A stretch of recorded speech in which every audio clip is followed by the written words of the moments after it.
صاحب سمو امیر شیخ تمیم بن حمد آل ثانی کے ساتھ امریکہ کے وزیر خارجہ جناب مائک پومپیو نے ملاقات کی اور دونوں ملکوں کے مابین قائم اسٹریٹجک تعلقات اور تازہ ترین عالمی اور علاقائی صورتحال پر تبادلہ خیال کیا۔ قطر ورلڈ کپ فٹ بال 2022 کے آغاز میں ایگزیکٹلی 2 سال رہ گئے ہیں اور ایک شاندار اور تاریخی ایونٹ کا کاؤنٹ ڈاؤن شروع ہو گیا ہے، اور صدارتی الیکشن کے رزلٹ کو غلط ٹھہرانے کے لیے صدر ٹرمپ کی انتھک کوششیں جاری ہیں، جبکہ جو بائیڈن اپنی انتظامیہ کی تشکیل اور ملک کی اکانومی کو بحال کرنے کے لیے کوششوں میں مصروف ہیں۔ اور اب پیش خدمت ہے آج کا دوسرا مفصل نشریہ۔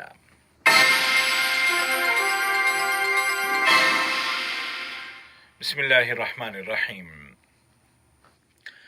صاحب سمو امیر شیخ تمیم بن حمد آل ثانی کے ساتھ ملک کے دورے پر آئے ہوئے امریکہ کے وزیر خارجہ جناب مائک پومپیو نے پرل پیلس میں ملاقات کی، جس کے دوران دونوں ملکوں کے درمیان قائم اسٹریٹجک تعلقات اور ان کو فروغ دینے کے ذرائع کے علاوہ خطے اور دنیا کے تازہ ترین حالات کا جائزہ لیا گیا۔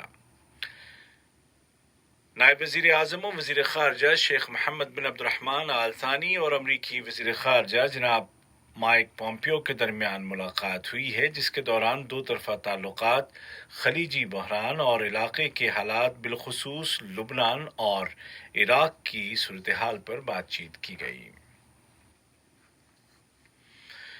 قطر نے ایک بار پھر کہا ہے کہ افغان عوام کے تئیں اس کی حمایت اور سپورٹ جاری رہے گی تاکہ قومی اتحاد مضبوط ہو اور ایک ایسا پائیدار اور جامع امن معاہدہ ہو سکے جس کے نتیجے میں افغانستان میں امن و استحکام لوٹ آئے۔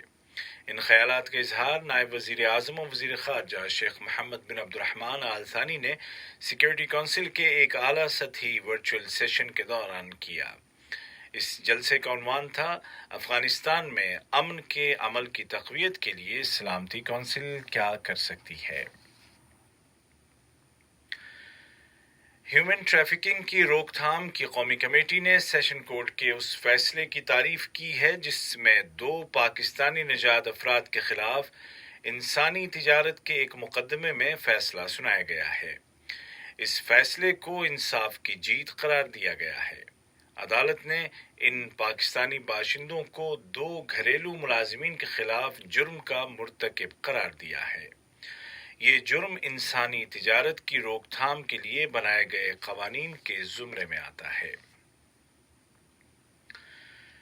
اقوام متحدہ کی جنرل اسمبلی کے 75ویں سیشن کی ذیلی 6ٹی قانونی کمیٹی نے قطر کی جانب سے پیش کردہ اس قرارداد کو بالاتفاق منظور کر لیا ہے جس میں قطر میں بیس تنظیم GDA یعنی گلوبل ڈرائی لینڈ الائنس کو مبصر یا آبزرور کا درجہ دے دیا گیا ہے۔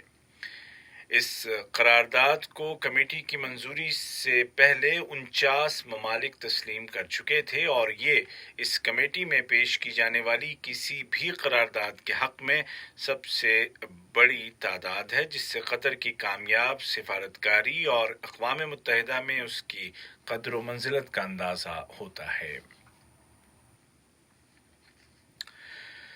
آج 21 نومبر 2020 ہے اور یہی وہ تاریخ ہے جب 2 سال بعد 2022 میں عالمی کپ فٹ بال کا افتتاح قطر میں ہوگا، جو مشرق وسطی اور عرب دنیا میں اپنی نوعیت کا پہلا ایونٹ ہوگا۔ اس موقع پر منصوبوں اور ورثے کی سپریم کمیٹی کے جنرل سیکریٹری جناب حسن الزوادی نے کہا کہ قطر بڑے عالمی ایونٹ کی میزبانی کر کے اپنی صلاحیتیں منوا چکا ہے اور سن 2022 میں تاریخ کا شاندار ترین ورلڈ کپ پیش کرے گا۔ اب جبکہ ورلڈ کپ فٹ بال کو 2 سال رہ گئے ہیں، تمام تیاریاں اپنے ٹائم فریم کے مطابق آگے بڑھ رہی ہیں اور کاؤنٹ ڈاؤن شروع ہو چکا ہے۔ یہ ایک ایسا ایونٹ ہوگا جس کے اثرات پورے خطے میں محسوس کیے جائیں گے۔ سفارتکاری اور اسپورٹس کے ساتھ ساتھ صحت کے شعبے میں بھی قطر کی کامیابیاں عروج پر ہیں۔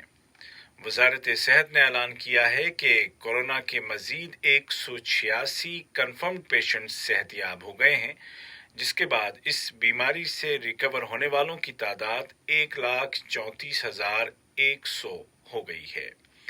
وزارت کے بیان میں مزید کہا گیا ہے کہ گزشتہ 24 گھنٹوں کے دوران کووڈ 19 کے 174 نئے معاملے بھی درج کیے گئے ہیں۔ دوسری جانب اس بیماری کی ویکسین کی تیاری کے حوالے سے بھی مثبت اشارے مل رہے ہیں اور توقع کی جا رہی ہے کہ جلد ہی یہ ویکسین مارکیٹ میں دستیاب ہوگی اور قطر ان اولین ملکوں میں ہے جن کو یہ ویکسین فراہم کی جائے گی، لیکن اس کا مطلب یہ ہرگز نہیں ہے کہ احتیاطی تدابیر میں کسی طرح کی سستی برتی جائے۔ یہ خبریں آپ اردو ریڈیو قطر FM 107 سے سن رہے ہیں۔ روس نے انٹرنیشنل سیکیورٹی کونسل میں لیبیا میں سرگرم القانیات نامی مسلح گروپ پر پابندی کا مطالبہ کرنے والی ایک قرارداد کو ناکام بنا دیا ہے۔ اس گروپ کا سربراہ محمد القانی ہے اور یہ گروپ وفاقی لیبیائی حکومت کے حریف ریٹائرڈ جنرل حفتر کا حامی ہے اور اس پر ترہونہ شہر میں بھیانک جرائم کے ارتکاب کا الزام ہے جن میں درجنوں افراد کا قتل شامل ہے۔ دوسری جانب اقوام متحدہ نے مشرق وسطی میں امن عمل کے لیے اس کے موجودہ کوآرڈینیٹر نیکولائی ملادینوف کا نام لیبیا میں نئے ایلچی کے طور پر پیش کیا ہے۔ دریں اثنا اٹلی کی وزارت خارجہ نے لیبیائی فریقوں کے درمیان جاری مذاکرات کو بیرونی اور اندرونی مداخلتوں سے بچانے کی اپیل کی ہے۔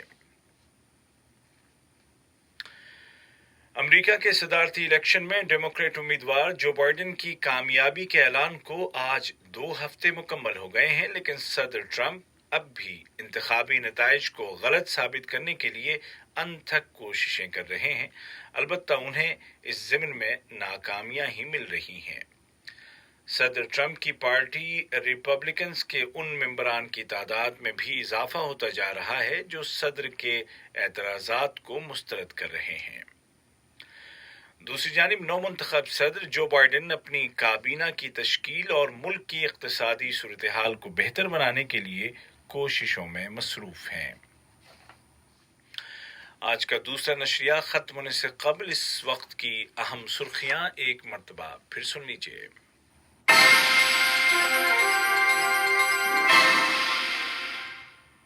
صاحب سمو امیر شیخ تمیم بن حمد آل ثانی کے ساتھ امریکہ کے وزیر خارجہ جناب مائک پومپیو نے ملاقات کی اور دونوں ملکوں کے مابین قائم اسٹریٹجک تعلقات اور تازہ ترین عالمی اور علاقائی صورتحال پر تبادلہ خیال کیا۔ قطر ورلڈ کپ فٹ بال 2022 کے آغاز میں ایگزیکٹلی 2 سال رہ گئے ہیں اور ایک شاندار اور تاریخی ایونٹ کا کاؤنٹ ڈاؤن شروع ہو گیا ہے، اور صدارتی الیکشن کے رزلٹ کو غلط ٹھہرانے کے لیے صدر ٹرمپ کی انتھک کوششوں کو مزید ناکامیاں مل رہی ہیں، جبکہ جو بائیڈن اپنی انتظامیہ کی تشکیل اور اکانومی کو بحال کرنے کی کوششوں میں مصروف ہیں۔